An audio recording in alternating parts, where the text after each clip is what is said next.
Hi hello ನಮಸ್ಕಾರ, welcome to ಜೈವಜರಂಗಿ Kannada logs. ಈ ಒಂದು ನನ್ನ ವಿಡಿಯೋ ಸಂಡೇ ಮತ್ತು ಮಂಡೇ ಎರಡೂ ಸಹ ಮಿಕ್ಸ್ ವಿಡಿಯೋ ಆಗಿರುತ್ತೆ.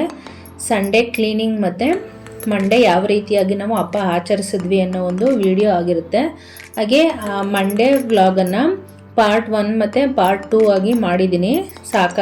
ಟೈಮ್ ಸಾಕಾಗಲ್ಲ ಅಂಥೇಳಿ, ಜಾಸ್ತಿ ಲೆಂತ್ ಆಗುತ್ತೆ ವಿಡಿಯೋ ಅಂಥೇಳಿ ಮೊದಲಿಗೆ ಕ್ಲೀನಿಂಗ್ದೆಲ್ಲ ಸ್ವಲ್ಪ ಕ್ಲಿಪ್ಪನ್ನು ಆ್ಯಡ್ ಮಾಡಿದ್ದೀನಿ ಅಷ್ಟೇ, ತುಂಬಾ ಬೇಡ ಅಂಥೇಳಿ. ಜಾಸ್ತಿ ಆದರೆ ನೋಡೋದಕ್ಕೆ ಚೆನ್ನಾಗಿರಲ್ಲ ಅಂಥೇಳಿ ಆಲ್ರೆಡಿ ಸಂಡೇ ಕ್ಲೀನಿಂಗ್ ಇದ್ದೇ ಇರುತ್ತೆ. ಹಾಗೆ ಮಂಡಿ ಪೂಜೆಯನ್ನು ಮುಗಿಸ್ಕೊಂಡು ಅದರದ್ದು ಒಂದು ಲಕ್ಷ್ಮಿಯನ್ನು ತೆಗೆದಿದ್ರು, ಸೊ ಅದನ್ನು ಸಹ ತಂದಿದ್ರು. ಇಲ್ಲಿ ಹೊರಗಡೆ ಎಲ್ಲ ಮಂಡೇ ಕ್ಲೀನಿಂಗ್ ಎಲ್ಲ ಮಾಡಿ ಅದಾದ ನಂತರ ಆಲ್ರೆಡಿ ಮುಂದೆ ಎಲ್ಲ ರಂಗೋಲಿಯನ್ನು ಬಿಡ್ತಿದ್ರು.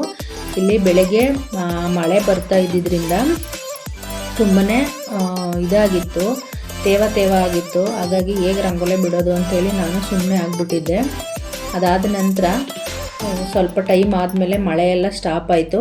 ಅದಾದ ನಂತರ ನಾನು ರಂಗೋಲಿ ಬಿಡೋದಕ್ಕೆ ಶುರು ಮಾಡಿದೆ. ಇಲ್ಲಿ ಮೊದಲಿಗೆ ಹೊರಗಡೆ ಎಲ್ಲ ಕ್ಲೀನ್ ಮಾಡಿ ರಂಗೋಲಿಯನ್ನು ಬಿಟ್ಟಾದ ನಂತರನೇ ಒಳಗಡೆ ಕ್ಲೀನ್ ಮಾಡಿಕೊಂಡಿದ್ದು.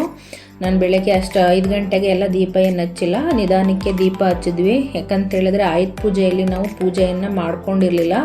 ಹಾಗಾಗಿ ತುಂಬ ಪೂಜೆಗಳಿತ್ತು, ತುಂಬ ಕೆಲಸಗಳಿತ್ತು. ಬೆಳಗ್ಗೆ ಎದ್ದ ತಕ್ಷಣವೇ ದೇವ್ರ ಮನೆ ಒಂದು ಕ್ಲೀನ್ ಮಾಡಿ ರೆಡಿ ಮಾಡಿ ದೀಪ ಹಚ್ಚೋದಿದ್ರೆ ಬೆಳಗ್ಗೆ ಎದ್ದ ತಕ್ಷಣವೇ ಮಾಡ್ತಿದ್ದೆ. ಆದರೆ ಬೇರೆ ಪೂಜೆಗಳೆಲ್ಲ ಇದ್ದಿದ್ದರಿಂದ ನಿಧಾನಕ್ಕೆ ಪೂಜೆಯನ್ನು ಮಾಡ್ಕೊಂಡಿದ್ದಾಯಿತು. ಬೆಳಗ್ಗೆ ಸ್ಟಾರ್ಟ್ ಆಗಿದ್ದೆ ಮೊದಲಿಗೆ ಇಲ್ಲಿ ನಾವು ಒಂದು ಗುಡ್ ವೈಬ್ ಸ್ಟಾರ್ಟ್ ಆಗಿದ್ದೆ ಒಂದು ಬಣ್ಣದ ರಂಗೋಲಿಯಿಂದ. ಸಾಮಾನ್ಯವಾಗಿ ನಾವು ನಾರ್ಮಲ್ ರಂಗೋಲಿ ಬಿಡೋದಕ್ಕಿಂತ ಈ ರೀತಿ ಬಣ್ಣದಾಗಿ ಕಲರಲ್ಲಿ ಹಚ್ಚಿ ಬಿಡೋದ್ರಿಂದ ಎದ್ದ ತಕ್ಷಣ ನೋಡೋದಕ್ಕೂ ಸಹ ಒಂದು ಚೆನ್ನಾಗಿರುತ್ತೆ. ಹಾಗೆ ಒಂದು ಗುಡ್ ವೈಬ್ ಸಿಗುತ್ತೆ ಅಂಥೇಳಿ. ಹಾಗೆಯೇ ದೀಪಾವಳಿ ಆಗಿರೋದ್ರಿಂದ ಒಂದು ದೀಪದ ಥೀಮನ್ನು ಇಟ್ಕೊಂಡು ಈ ಒಂದು ರಂಗೋಲಿಯನ್ನು ನಾನು ಇವಾಗ ಬಿಡಿಸ್ತಾ ಇದ್ದೀನಿ. ನನಗೆ ಹೇಗೆ ಗೊತ್ತಿತ್ತೋ ಹಾಗೆ ನನಗೆ ಯಾವ ರೀತಿ ಬಿಡಿಸೋಕ್ಕೆ ಬರುತ್ತೋ ಆ ರೀತಿಯಾಗಿ ನಾನಿಲ್ಲಿ ರಂಗೋಲಿಯನ್ನು ಬಿಡಿಸ್ತಾ ಇದ್ದೀನಿ. ಬಣ್ಣ ಹಚ್ಚೋದ್ರೆ ನೋಡೋದಕ್ಕೆ ಎಷ್ಟು ಚೆನ್ನಾಗಿ ಕಾಣಿಸುತ್ತೋ ಹಾಗೆಯೇ ಬಣ್ಣ ಹಚ್ಚೋದಕ್ಕಂತೂ ತುಂಬಾ ಟೈಮ್ ತಗೊಳುತ್ತೆ. ಇದಕ್ಕೇ 1 ಅವರ್ ಟೈಮ್ ಆದರೂ ತಗೊಳುತ್ತೆ. ಹಾಗಾಗಿ ಸ್ವಲ್ಪ ನಿಧಾನಕ್ಕೆ ಹಚ್ಕೋಬೇಕಾಗುತ್ತೆ. ಕೆಲವೊಂದು ಕೆಲಸಗಳು ಹಿಂಗೆ ನೋಡೋದಕ್ಕೆ 1 ಸೆಕೆಂಡ್ 2 ಸೆಕೆಂಡಲ್ಲಿ ನೋಡ್ತೀವಿ, ಬಟ್ ಅದನ್ನು ನಾವೇ ಖುದ್ದಾಗಿ ಮಾಡುವಾಗ ಅದಕ್ಕೆ ಮಿನಿಮಮ್ 1 ಅವರ್ ಆದರೂ ಟೈಮ್ ಬೇಕಾಗುತ್ತೆ. ನನಗೂ ಸಹ ಹಾಗೇ ಆಯಿತು, 1 ಅವರ್ ಟೈಮ್ ಬೇಕಾಯಿತು. ಜೊತೆಗೆ ನಮ್ಮ ದೊಡ್ಡ ಮಗನೂ ಸ್ವಲ್ಪ ಹೆಲ್ಪ್ ಮಾಡೋದ್ರಿಂದ ಬೇಗನೆ ಕ್ಲಿಯರ್ ಮಾಡ್ಕೊಂಡಿದ್ದಾಯಿತು. ಕತ್ತಲನ್ನು ತೊಡೆದು ಹಾಕುವುದೇ ಬೆಳಕಿನ ಸ್ವಭಾವ. ನಿಮ್ಮ ಅಂತರಂಗದ ಕಾಂತಿ ಪ್ರಜ್ವಲಿಸಲಿ. ನೀವು ಹಾಗೂ ನಿಮ್ಮನ್ನು ಸ್ಪರ್ಶಿಸುವ ಎಲ್ಲವನ್ನೂ ಬೆಳಗಲಿ. ಉಜ್ವಲ ದೀಪಾವಳಿಯು ನಿಮ್ಮದಾಗಲಿ. ಎಲ್ಲರಿಗೂ ಪ್ರೀತಿಯ ದೀಪಾವಳಿಯ ಶುಭಾಶಯಗಳು. ದೀಪವನ್ನು ಹಚ್ತಕ್ಕಂಥದ್ದೇ ಕತ್ತಲೆಯನ್ನು ತೊಡೆಯೋದಕ್ಕೆ ಅಂತೇಳಿ. ಕತ್ತಲೆ ಅಂತೇಳಿದ್ರೆ ನಮ್ಮಲ್ಲಿರ್ತಕ್ಕಂಥ ಅಜ್ಞಾನ ಅಂಥೇಳಿ. ಈ ದೀಪಾವಳಿ ಹಬ್ಬವನ್ನು ಪ್ರತಿಯೊಬ್ಬರೂ ಒಂದೊಂದು ಕಡೆ ಒಂದೊಂದು ರೀತಿಯಾಗಿ ಆಚರಣೆಯನ್ನು ಮಾಡ್ತಾರೆ. ಕೆಲವರು ಒಂದು ಧಾರ್ಮಿಕ ಕಥೆಗಳು ಮತ್ತು ಪೌರಾಣಿಕ ಕಥೆಗಳು ಮತ್ತು ವೈಜ್ಞಾನಿಕ ಹಿನ್ನೆಲೆಗಳು ಸಹ ಇರುತ್ತೆ. ಒಬ್ಬೊಬ್ಬರು ಒಂದೊಂದು ರೀತಿಯಾಗಿ ಆಚರಣೆಯನ್ನು ಮಾಡ್ತಾರೆ. ಹಾಗೆ ಈ ಮೊದಲನೇ ದಿನವನ್ನು ನಾವು ನರಕ ಚತುರ್ದಶಿ ಅಂತಲೂ ಕೂಡ ಆಚರಣೆಯನ್ನು ಮಾಡ್ತೀವಿ. ನರಕ ಚತುರ್ದಶಿ ಅಂತೇಳಿದ್ರೆ ನರಕಾಸುರನನ್ನು ವಧೆ ಮಾಡಿದಂತಹ ಒಂದು ದಿನ ಅಂತೇಳಿ ನಾವು ನರಕ ಚತುರ್ದಶಿಯನ್ನು ಆಚರಣೆಯನ್ನು ಮಾಡ್ತೀವಿ. ನರಕಾಸುರ ಅಂತೇಳಿ ಒಬ್ಬ ರಾಕ್ಷಸ ಇದ್ದ. ಅವನು ಮುನಿಗಳಿಗೆ ಅಥವಾ ಸ್ತ್ರೀಯರಿಗೆ ಎಲ್ಲರಿಗೂ ಸಹ ಏನು ಮಾಡ್ತಿದ್ದ, ಪ್ರತಿಯೊಬ್ಬರಿಗೂ ಸಹ ತುಂಬಾ ತೊಂದರೆಯನ್ನು ಕೊಡ್ತಾ ಇದ್ದಂತೆ. ಹಾಗೆ 16,000 ಸ್ತ್ರೀಯರನ್ನು ಅಂದರೆ ಕನ್ಯೆಯರನ್ನು ಮದುವೆಗೆ ಬಂದಿರತಕ್ಕಂಥ ಕನ್ಯೆಯರನ್ನ ಒಂದು ಕಡೆ ಹಾಕಿಟ್ಟು ಅವರೆಲ್ಲರನ್ನೂ ಸಹ ವಿವಾಹ ಆಗೋದಾಗಿ ಮತ್ತು ಅವರಿಗೆಲ್ಲವನ್ನು ತೊಂದರೆಯನ್ನು ಕೊಡ್ತಾ ಇದ್ದ. ಈ ತೊಂದರೆಗಳು ತುಂಬ ಅತಿರೇಕಕ್ಕೆ ಹೋದ್ರಿಂದ ಎಲ್ಲರೂ ಸಹ ಹೋಗಿ ಶ್ರೀಕೃಷ್ಣನಲ್ಲಿ ಏನು ಮಾಡ್ತಾರೆ, ಹೆಲ್ಪನ್ನು ಅಂದರೆ ಮೊರೆಯನ್ನು ಇಡ್ತಾರೆ, ಹೆಲ್ಪನ್ನು ಕೇಳ್ತಾರೆ. ಈ ರೀತಿಯಾಗಿ ನಮಗೆ ನರಕಾಸುರನಿಂದ ತೊಂದರೆ ಆಗ್ತಾ ಇದೆ ಅಂತೇಳಿ. ಆ ಒಂದು ಸಂದರ್ಭದಲ್ಲಿ ಶ್ರೀಕೃಷ್ಣ ಏನು ಮಾಡ್ತಾರೆ, ನರಕಾಸುರನನ್ನು, ಆ ರಾಕ್ಷಸನ್ನ ಸಂಹಾರವನ್ನು ಮಾಡ್ತಾರೆ. ಆ ಸಂಹಾರ ಆದ ದಿನವನ್ನು ನಾವು ನರಕ ಚತುರ್ದಶಿ ಅಂತಲೂ ಸಹ ಕರೀತಾರೆ. ಹಾಗೆ ಆ ನರಕಾಸುರ ಈ ಒಂದು ದಿನ ಯಾರೆಲ್ಲರೂ ಸಹ ಮನೆಗಳಲ್ಲಿ ದೀಪವನ್ನು ಹಚ್ಚಿ ಬೆಳಕನ್ನು ಹಚ್ಚುತ್ತಾರೋ ಅವರೆಲ್ಲರ ಮನೆಗಳಲ್ಲೂ ಸಹ ಯಾವುದೇ ರೀತಿ ತೊಂದರೆ ಆಗದಿರೋ ಥರ ನಾನು ನೋಡ್ಕೊಳ್ತೀನಿ ಅಂತಲೂ ಸಹ ಹೇಳ್ತಾರೆ. ಹಾಗೆ ಅಭ್ಯಂಜನ ಸ್ನಾನದ ಬಗ್ಗೆನೂ ಇವಾಗ ಯಾರು ಅಭ್ಯಂಜನ ಸ್ನಾನವನ್ನು ಮಾಡ್ತಾರೋ ದೀಪಗಳನ್ನು ಅಂಟಿಸ್ತಾರೋ ಅವರಿಗೂ ಸಹ ಯಾವುದೇ ರೀತಿಯಾದಂಥ ಒಂದು ನರಕ ಸ್ವರೂಪವಾದ ತೊಂದರೆಗಳು ಇರಲ್ಲ ಅಂತ ಹೇಳ್ತಾರಂತೆ. ಅದು ಒಂದು ಧಾರ್ಮಿಕ ನಂಬಿಕೆ, ಎಷ್ಟು ಸತ್ಯನೋ ಎಷ್ಟು ಸುಳ್ಳು ಅದು ನನಗಂತೂ ಗೊತ್ತಿಲ್ಲ. ಹಾಗೆ ಇನ್ನೊಂದು ರೀತಿಯಾದಂಥ ಒಂದು ಕಥೆನೂ ಸಹ ಹೇಳ್ತಾರೆ. ರಾಮ, ಸೀತೆ ಮತ್ತು ಲಕ್ಷ್ಮಣ ಎಲ್ಲರೂ ಸಹ ಏನು ಮಾಡ್ತಾರೆ, 14 ವರ್ಷಗಳ ಕಾಲ ವನವಾಸಕ್ಕೆ ತೆರಳಿರ್ತಾರೆ. 14 ವರ್ಷಗಳ ನಂತರ ರಾವಣನ ಒಂದು ಸಂಹಾರವನ್ನು ಮಾಡಿ 14 ವರ್ಷಗಳ ಕಾಲ ವನವಾಸವನ್ನು ಮುಗಿಸಿ ಮತ್ತೆ ಶ್ರೀರಾಮನು ಅಯೋಧ್ಯೆಗೆ ಹಿಂದಿರುಗಿದಂತಹ ದಿನವನ್ನು ಎಲ್ಲರೂ ಸಹ ಶ್ರೀರಾಮ ಮತ್ತೆ ಅಯೋಧ್ಯೆಗೆ ಹಿಂದಿರುಗಿದ್ದಾರೆ ಅನ್ನೋ ಒಂದು ಖುಷಿಯಲ್ಲಿ ಆ ಒಂದು ದಿನ ದೀಪಾವಳಿಯನ್ನು ಆಚರಣೆಯನ್ನು ಮಾಡಿದ್ರಂತೆ. ಆ ಒಂದು ದಿನವನ್ನು ಸಹ ನಾವು ದೀಪಾವಳಿಯನ್ನಾಗಿ ಆಚರಣೆ ಮಾಡ್ತೀವಿ ಅಂತ ಹೇಳುವಂತಹ ನಂಬಿಕೆ ಕೂಡ ಇದೆ. ಹಾಗೆಯೇ ಇನ್ನೊಂದು ಪ್ರಕೃತಿಯಲ್ಲಿ ಭೌಗೋಳಿಕವಾಗಿ ನಾವು ಹೇಳಬೇಕು ಅಂತ ಹೇಳಿದ್ರೆ, ಈ ಒಂದು ಇನ್ನೇನೋ ಚಳಿಗಾಲ ಶುರು ಆಗೋದ್ರಿಂದ ಪ್ರಕೃತಿಯಲ್ಲಿ ಪ್ರತಿಯೊಂದು ಕೆಲಸಗಳು ಸಹ ಏನಾಗುತ್ತೆ, ಒಂದು ನಿಧಾನಗತಿಯಲ್ಲಿ ಸಾಗೋದಕ್ಕೆ ಸ್ಟಾರ್ಟ್ ಆಗುತ್ತೆ. ಯಾಕಂದರೆ ಚಳಿಗಾಲ ಅಂತ ಹೇಳುವಂಥ ಸಂದರ್ಭದಲ್ಲಿ ತುಂಬಾ ರೋಗ ರುಜಿನಗಳೆಲ್ಲ ಬರ್ತಾ ಇರುತ್ತೆ. ಹಾಗಾಗಿ ಈ ಒಂದು ಟೈಮಲ್ಲಿ ತುಂಬಾ ಪ್ರಾಬ್ಲಮ್ಸ್ಗಳು ಕ್ರಿಯೇಟ್ ಆಗ್ತಾ ಇರುತ್ತೆ. ಹಾಗಾಗಿ ನಮ್ಮಲ್ಲಿ ಸಹ ನಮ್ಮ ದೇಹದಲ್ಲೂ ಅದೇ ರೀತಿಯಾದಂಥ ಒಂದು ಕೆಳಮಟ್ಟದ ಆಲಸ್ಯಗಳೆಲ್ಲ ಶುರುವಾಗುತ್ತೆ. ಹಾಗಾಗಿ ಮತ್ತೆ ಚಳಿಯಿಂದಾಗಿ ಪ್ರತಿಯೊಬ್ಬರ ದೇಹದಲ್ಲೂ ಸಹ ಕಾಯಿಲೆಗಳು ಜಾಸ್ತಿ ಆಗೋದಕ್ಕೆ ಶುರು ಆಗುತ್ತೆ. ಹಾಗಾಗಿ ಈ ಮನೆಗಳಲ್ಲಿ ಪ್ರತಿದಿನವೂ ಈ ರೀತಿ ದೀಪಗಳನ್ನು ಬೆಳಗೋದ್ರಿಂದ ಆ ದೀಪದ ಒಂದು ಶಾಖದಿಂದ ವಾತಾವರಣದಲ್ಲಿ ತುಂಬ ಬೆಚ್ಚಗಿನ ಅನುಭವ ಆಗುತ್ತೆ ಅಂಥೇಳಿ ಈ ದೀಪಗಳನ್ನು ಬೆಳಗ್ತಕ್ಕಂಥದ್ದು. ಹಾಗೆಯೇ ಇವಾಗ ಎಣ್ಣೆಯನ್ನು ತಿಕ್ಕಿ ಸ್ನಾನವನ್ನು ಅಂದರೆ ಅಭ್ಯಂಜನ ಸ್ನಾನವನ್ನು ಮಾಡ್ತಕ್ಕಂಥದ್ದು ಬಾಡಿಯಲ್ಲಿ ಹೀಟ್ ಪ್ರೊಡ್ಯೂಸ್ ಆಗಲಿ. ನಾವು ಯಾವಾಗ ಆಯಿಲನ್ನು ಹಚ್ಚುತ್ತೀವೋ ಆವಾಗ ಬಾಡಿಯಲ್ಲಿ ಹೀಟ್ ಪ್ರೊಡ್ಯೂಸ್ ಆಗುತ್ತೆ ಅನ್ನೋ ಒಂದು ಇದಕ್ಕೋಸ್ಕರ ನಾವು ಅಭ್ಯಂಗ ಸ್ನಾನವನ್ನು ಮಾಡ್ತಕ್ಕಂಥದ್ದು. ಪ್ರತಿಯೊಂದಕ್ಕೂ ಅಷ್ಟೇ ಒಂದು ಸೈಂಟಿಫಿಕ್ ರೀಸನ್ ಇದ್ದೇ ಇರುತ್ತೆ, ಯಾವ ರೀತಿ ಆಚರಣೆ ಮಾಡಬೇಕು, ಏನಕ್ಕೋಸ್ಕರ ಈ ಒಂದು ಹಾಗೆಯೇ ವಾತಾವರಣಕ್ಕೆ ತಕ್ಕಂಗೆ ಯಾವ ಒಂದು ವಾತಾವರಣದಲ್ಲಿ ಯಾವ ಆಚರಣೆಗಳಿತ್ತು, ಹಾಗೆ ಯಾವ ಫುಡ್ಗಳನ್ನು ಆ ಟೈಮಲ್ಲಿ ತಿನ್ನಬೇಕಿತ್ತು ಅನ್ನೋದನ್ನು ತಿಳ್ಕೊಂಡೇನೆ ಇಂದಿನವರು ಅದೊಂದು ಪೂಜೆಗಳನ್ನು ಅಥವಾ ಹಬ್ಬಗಳನ್ನು ಮಾಡಿರ್ತಕ್ಕಂಥದ್ದು. ಎಲ್ಲ ಹೊರಗಡೆ ಎಲ್ಲ ರಂಗೋಲಿಯನ್ನು ಬಿಟ್ಟಾದ ನಂತರ ಇಲ್ಲಿ ನಾನು ಒಳಗಡೆ ಮನೆ ಕ್ಲೀನಿಂಗಿಗೆ ಅಂತಲೂ ಸಹ ಬಂದೆ. ಮೊದಲಿಗೆ ಇಲ್ಲಿ ಮನೆಯೆಲ್ಲವನ್ನು ಕ್ಲೀನಿಂಗ್ ಮಾಡಾದ ನಂತರ ದೇವ್ರ ಸಾಮಾನುಗಳೆಲ್ಲನೂ ತೊಳೆದಿತ್ತು. ಅಡುಗೆ ಮನೆಯಿಂದ ಮೊದಲಿಗೆ ದೇವ್ರ ಪೂಜೆಯನ್ನು ಮಾಡಿಕೊಂಡೆ. ಅಡುಗೆ ಮನೆಯಿಂದ ತಗೊಂಡು ಹೋಗ್ಬೇಕಾದ್ರೇ ನಾನು ಇಲ್ಲಿ ದೀಪ ಹಚ್ಚೋದಕ್ಕೆ ಮತ್ತು ಕಳಶ ಇಡೋದಕ್ಕೆ ನಾನು ಈ ರೈಸನ್ನು ಅಕ್ಕಿಯನ್ನು ಹಾಕಿಬಿಟ್ಟು ಇಡ್ತೀನಿ.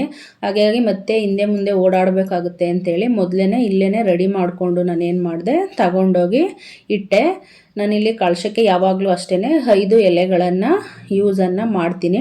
ಯಾವುದೇ ಕೆಲಸಗಳನ್ನು ಶುರು ಮಾಡೋದಕ್ಕೆ ಮೊದಲೇ ದೇವ್ರ ಪೂಜೆಯನ್ನು ಮುಗಿಸ್ಕೊಂಡು ಅದಾದ ನಂತರ ನಾವು ಕೆಲಸಗಳನ್ನು ಶುರು ಮಾಡಿದ್ರೆ ಆ ದೇವ್ರ ದೀಪ ಉರಿತಿರ್ತಕ್ಕಂಥದ್ದನ್ನು ನೋಡಿದ್ರೆ ಯಾವಾಗಲೂ ಅಷ್ಟೇ ಒಂದು ಪಾಸಿಟಿವ್ ವೈಬ್ ಸಿಗುತ್ತೆ ಅಂತೇಳಿ ಮೊದಲಿಗೆ ನಾನಿಲ್ಲಿ ದೇವ್ರ ಪೂಜೆಯನ್ನು ಕಂಪ್ಲೀಟ್ ಮಾಡ್ಕೊಳ್ತಾ ಇದ್ದೀನಿ. ಹಿಂದಿನವರು ಹಾಗೆಯೇ ಪ್ರತಿಯೊಂದು ಪೂಜೆಯನ್ನು ಮಾಡಬೇಕಾದ್ರೂ ಪ್ರತಿಯೊಂದು ಹಬ್ಬಗಳನ್ನು ಮಾಡಬೇಕಾದ್ರೂ ಅಷ್ಟೇ ಅದಕ್ಕೆ ಆದಂತಹ ಒಂದು ರೀಸನ್ಸ್ಗಳು ಇದ್ದೇ ಇರುತ್ತೆ. ಹಾಗೆಯೇ ನಮಗೆ ಈ ದೀಪಾವಳಿ ಅಂತಕ್ಕಂಥದ್ದು ಸುಜ್ಞಾನವನ್ನು ಅಂದರೆ ಬೆಳಕಿನ ಒಂದು ಬೆಳಕು ಅಂತ ಹೇಳಿದ್ರೆ ನಮ್ಮಲ್ಲಿರ್ತಕ್ಕಂಥ ಅಜ್ಞಾನವನ್ನು ತೊಡೆದುಹಾಕಿ ಸುಜ್ಞಾನವನ್ನು ಅಂದರೆ ಒಳ್ಳೆ ಜ್ಞಾನವನ್ನು ಪಡ್ಕೊಳ್ತಕ್ಕಂಥದ್ದು ಅಂತೇಳಿ.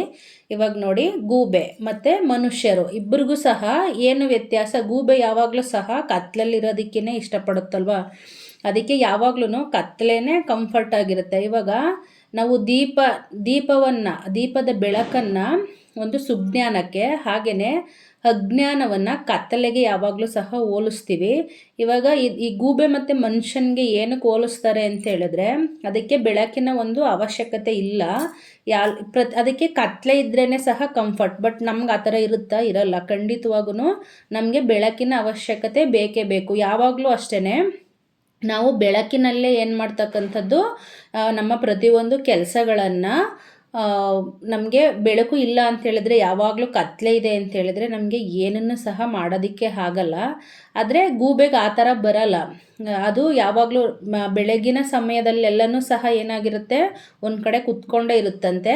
ರಾತ್ರಿ ಸಮಯದಲ್ಲಿ ಮಾತ್ರ ಅದರ ಸಂಚಾರ ಇರುತ್ತಂತೆ.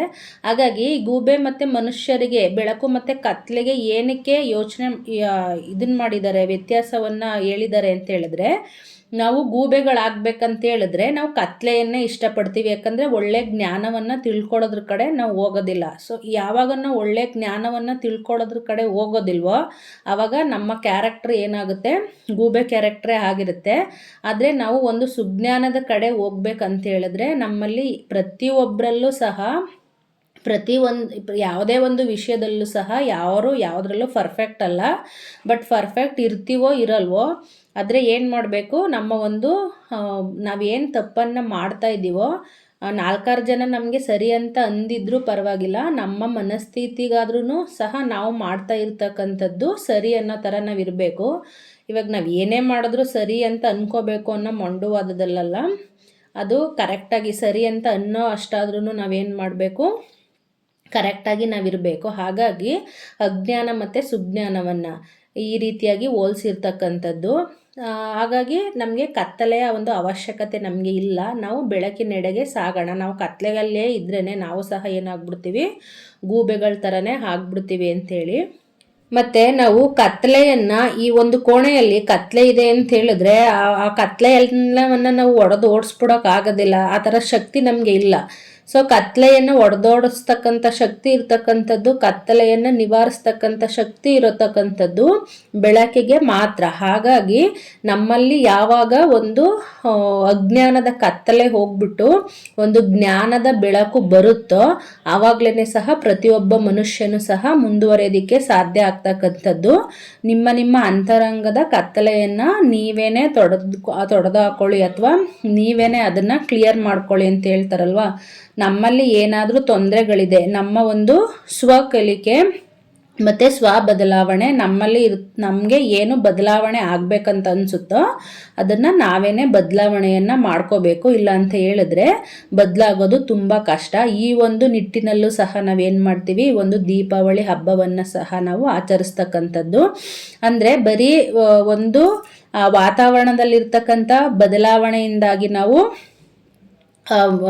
ಸುತ್ತಮುತ್ತಲಿನ ಒಂದು ಪರಿಸರವನ್ನು, ಪ್ರದೇಶವನ್ನು ಬೆಚ್ಚಗೆ ಇಟ್ಕೋಬೇಕು ಅನ್ನೋದು ಒಂದು ರೀತಿಯಾದರೆ, ಹಾಗೆ ಇನ್ನೊಂದು ರೀತಿಯಲ್ಲಿ ನಮ್ಮ ಒಂದು ಅಜ್ಞಾನದ ಕತ್ತಲೆಯನ್ನು ಸಹ ನಾವು ಕಳ್ಕೊಂಡು ಸುಜ್ಞಾನದ ಕಡೆ ನಡೆಯೋಣ ಅಂತೇಳಿನೂ ಸಹ ತಿಳ್ಕೊಳ್ಳೋದಕ್ಕೆ ನಾವು ಈ ದೀಪಾವಳಿ ಹಬ್ಬವನ್ನು ಆಚರಿಸ್ತಕ್ಕಂಥದ್ದು.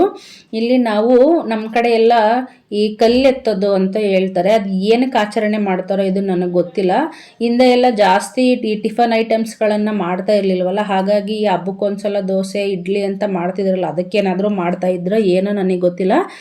ಬಟ್ ದೋಸೆ ಅಂತ ಏನಲ್ಲ, ಏನಾದರೂ ಅಷ್ಟೇ, ಒಬ್ಬಟ್ಟು ಅಥವಾ ಏನೋ ಒಂದನ್ನು ಸ್ವೀಟೋ ಏನೋ ಒಂದನ್ನು ಮಾಡಬೇಕು. ಆದರೆ ನಾನಿಲ್ಲಿ ಬೆಳಗ್ಗೆನೇ ದೋಸೆಯನ್ನು ಮಾಡಿ ಅದ್ರ ಜೊತೆ ಚಟ್ನಿಯನ್ನು ಇಟ್ಟರೆ ದೇವರಿಗೆ ಚೆನ್ನಾಗಿರಲ್ಲ, ಏನಾದರೂ ಸ್ವೀಟ್ ಆಗಿರ್ತಕ್ಕಂಥದ್ದು ಇಡೋಣ ಅಂಥೇಳಿ ಸಕ್ಕರೆ ಮತ್ತು ಸ್ವಲ್ಪ ದ್ರಾಕ್ಷಿಯನ್ನು ಸೇರಿಸಿ ನಾನು ದೇವರಿಗೆ ನೈವೇದ್ಯವನ್ನು ಮಾಡಿದೆ. ಈ ರೀತಿ ಸಂಪ್ರದಾಯ ಏನಕ್ಕೆ ಬಂತಂತ ನನಗೆ ಗೊತ್ತಿಲ್ಲ, ಬಟ್ ಆ ರೀತಿ ಆಚರಣೆಯನ್ನು ಮಾಡ್ತಾರೆ. ಕೆಲವೊಂದು ಸಂಪ್ರದಾಯಗಳನ್ನು ಅದೇ ರೀತಿಯಾಗಿ ಆಚರಣೆ ಮಾಡ್ಕೊಂಡು ಹೋಗೋಣ ಅಂಥೇಳಿ ಕೆಲವೊಂದನ್ನು ನಡೆಸ್ತಕ್ಕಂಥದ್ದು. ಅದಾದ ನಂತರ ಮನೆಯಲ್ಲಿ ನಾನಿಷ್ಟು ಪೂಜೆ ಮಾಡೋ ಅಷ್ಟರಲ್ಲಿ ಮಕ್ಕಳು ಮತ್ತು ಮನೆಯವರು ಎಲ್ಲ ಸೇರಿಕೊಂಡು ಪೂಜೆಯನ್ನು ಸಹ ಮುಗಿಸಿದ್ರು. ನಾನು ಹೇಳಿದೆ ಆವಾಗಲೇ ಆಯುಧ ಪೂಜೆಯನ್ನು ಮಾಡುವಾಗ ನಾವು ಊರಿಗೆ ಹೋಗಿದ್ವಿ, ಹಾಗಾಗಿ ಮನೆಯಲ್ಲಿ ಯಾವುದೇ ರೀತಿಯಂಥ ಪೂಜೆಯನ್ನು ಮಾಡೋಕ್ಕಾಗಿರಲಿಲ್ಲ. ಹಾಗಾಗಿ ಇವತ್ತು ನಾವು ಪೂಜೆಯನ್ನು ಮಾಡಿಕೊಂಡ್ವಿ. ಅದಾದ ನಂತರ ಮಕ್ಕಳು ನಾವು ಸಹ ಗಾಡಿಗೆ ಪೂಜೆ, ಅವರ ಸೈಕಲ್ಗೆ ಪೂಜೆಯನ್ನು ಮಾಡ್ಕೊಳ್ತೀವಿ ಅಂತೇಳಿ ಆ ಒಂದು ಪೂಜೆಯನ್ನು ಸಹ ಮಾಡ್ಕೊಳ್ತಾ ಇದ್ರು. ಸಣ್ಣದಾದರೂ ಪರವಾಗಿಲ್ಲ, ಮಕ್ಕಳಿಗೆ ಸಂಪ್ರದಾಯವನ್ನು ಕಲಿಸ್ತಾ ಹೋಗಬೇಕು. ಇದೆಲ್ಲ ಮಾಡೋದಕ್ಕೆ ಬಿಟ್ಟೇ ಇಲ್ಲ ಅಂತ ಹೇಳಿದ್ರೆ ಅವ್ರಿಗೆ ಯಾವುದೇ ರೀತಿಯಾದಂಥ ಸಂಪ್ರದಾಯಗಳು ಅಥವಾ ಯಾವ ರೀತಿಯಾಗಿ ಪೂಜೆಯನ್ನು ನಾವಿರುವಾಗಲೇ ನಾವು ಅದನ್ನು ಹೇಳ್ಕೊಟ್ಟಿಲ್ಲ ಅಂತ ಹೇಳಿದ್ರೆ ಮುಂದೆ ಅವ್ರಿಗೆ ಯಾವುದೇ ರೀತಿಯಾದಂಥ ಒಂದು ಇದ್ರ ಬಗ್ಗೆ ವಿಷಯನೇ ಗೊತ್ತಿರಲ್ಲ. ಸೊ ಏನಕ್ಕೆ ಆಚರಣೆ ಮಾಡ್ತಾಯಿದ್ರು ಅಂತಲೂ ಗೊತ್ತಿರಲ್ಲ. ಮುಂದುವರಿಬೇಕು, ಎಷ್ಟು ಸಾಧ್ಯನೋ ಅಷ್ಟು ಮುಂದುವರಿಯೋಣ. ಹಾಗೆಯೇ ಜೊತೆಗೆ ನಮ್ಮ ಸಂಪ್ರದಾಯ, ನಮ್ಮ ಆಚರಣೆಗಳನ್ನು ಸಹ ಇಟ್ಕೊಂಡೇ ಜೊತೆಯಲ್ಲಿ ಮುಂದುವರಿಯೋಣ ಅಂತ ಹೇಳ್ತಾ, ಎಲ್ಲರಿಗೂ ಸಹ ದೀಪಾವಳಿ ಹಬ್ಬದ ಹಾರ್ದಿಕ ಶುಭಾಶಯಗಳನ್ನು ಇನ್ನೊಂದು ಸಲ ನಾನು ತಿಳಿಸ್ತಾ ಇದ್ದೀನಿ.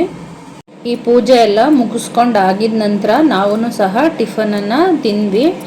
ಇಲ್ಲಿ ಮಾರ್ನಿಂಗ್ ಟಿಫನ್ಗೆ ಬರೀ ದೋಸೆ ಚಟ್ನಿ ಅಷ್ಟೇ ಮಾಡ್ಕೊಂಡಿದ್ದೆ. ಮತ್ತೆ ಮಧ್ಯಾಹ್ನ ಅಡುಗೆ ಮಾಡಬೇಕಂತೇಳಿ ಟೈಮ್ ಆಗುತ್ತೆ ಅಂಥೇಳಿ ಇದಾಗಿತ್ತು ನನ್ನ ಬೆಳಗಿನ ಒಂದು ವ್ಲಾಗ್. ಇದರ ಮುಂದುವರೆದ ವ್ಲಾಗನ್ನು ನಾನು ಪಾರ್ಟ್ 2 ಅಂತ ಹೇಳಿ ಮತ್ತೆ ಇನ್ನೊಂದು ವ್ಲಾಗಲ್ಲಿ ಅಪ್ಲೋಡನ್ನು ಮಾಡ್ತೀನಿ. ದಯವಿಟ್ಟು ಯಾರಿಗೆಲ್ಲ ಇಷ್ಟ ಆಯಿತು ಖಂಡಿತವಾಗೂ ಸಬ್ಸ್ಕ್ರೈಬ್ ಮಾಡಿ, ಹಾಗೆ ನಮ್ಮ ಚಾನಲ್ಗೆ ಸಪೋರ್ಟನ್ನು ಮಾಡಿ. ಹಾಗೆ ನಿಮ್ಮ ಕಡೆ ಎಲ್ಲ ದೀಪಾವಳಿಯನ್ನು ಯಾವ ಥರವಾಗಿ ಆಚರಣೆ ಮಾಡ್ತೀರಾ ಅನ್ನೋದನ್ನು ಸಹ ತಿಳಿಸಿ. Thank you for watching. ಎಲ್ಲರೂ ಸಪೋರ್ಟ್ ಮಾಡಿ ಅಂತ ಕೇಳ್ಕೊಳ್ತೀನಿ. ಹಾಗೆ ಸಬ್ಸ್ಕ್ರೈಬ್ ಕೂಡ ಮಾಡಿಕೊಂಡು ಚಾನಲನ್ನು ನೋಡಿ. ಯಾರ್ಯಾರು ವೀಡಿಯೋಸನ್ನು ನೋಡ್ತೀರಾ, ಕೆಲವೊಬ್ಬರು ಸಬ್ಸ್ಕ್ರೈಬ್ ಮಾಡ್ದಿರ ವೀಡಿಯೋಸನ್ನು ನೋಡ್ತೀರಾ. ನೀವು ಸಬ್ಸ್ಕ್ರೈಬ್ ಮಾಡೋದ್ರಿಂದ ನಮಗೆ ಒಂದು ಸಪೋರ್ಟ್ ಸಿಕ್ತಾಗೆ ಆಗುತ್ತೆ. ಹಾಗಾಗಿ ದಯವಿಟ್ಟು ಸಬ್ಸ್ಕ್ರೈಬ್ ಮಾಡಿಕೊಂಡು ವಿಡಿಯೋವನ್ನು ನೋಡಿ ಅಂತ ಎಲ್ಲರಲ್ಲೂ ಸಹ ಕೇಳ್ಕೊಳ್ತಾ ಇದ್ದೀನಿ. Thank you for watching. ಎಲ್ಲರಿಗೂ ಮತ್ತೊಮ್ಮೆ ದೀಪಾವಳಿಯ ಶುಭಾಶಯಗಳನ್ನು ತಿಳಿಸ್ತಾ ಇದ್ದೀನಿ. Thank you. Bye bye.